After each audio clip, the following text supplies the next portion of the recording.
At the same time, a resolution was put to our convention to rescind that decision, and many different attempts were made that day on the floor.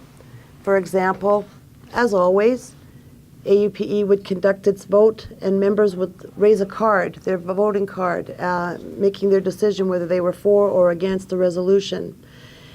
And in the process of doing so, it was determined that our resolution had passed. However, someone got to a mic and insisted that there be a roll call vote.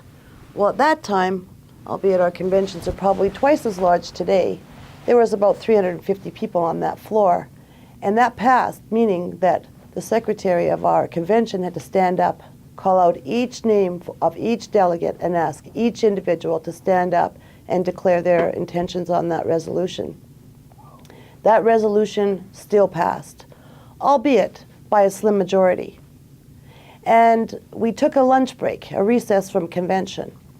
And there was a number of us sitting in one of the hotel rooms at the time waiting for convention to end when someone came to the door to inform us that they had listened to the news and in doing so had overheard John Booth indicating that in fact he was coming back to the floor of convention basically to rule that particular resolution out of order, and that his rationale for that was because we did not count abstentions.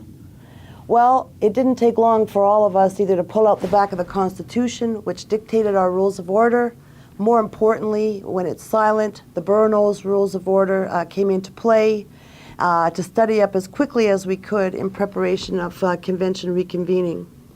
Sure enough, we went back to that convention floor and he basically ruled that resolution out of order.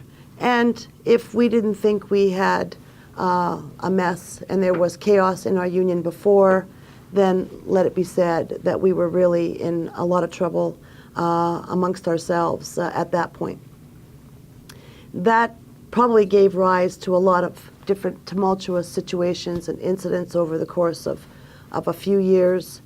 I did run again as a vice president, albeit at that time many of us would meet in advance. There were some pretty sad shenanigans that took place where many of us, it was suggested, might want to go home and sit with our partners and talk to them about the politics of the union, that in fact it was no holds bar, that some of my brothers and sisters were receiving phone calls they were being threatened. At the same time, some of their partners were being called, being suggested that perhaps if they weren't home and when they're out at union meetings, maybe they're up to other kinds of things.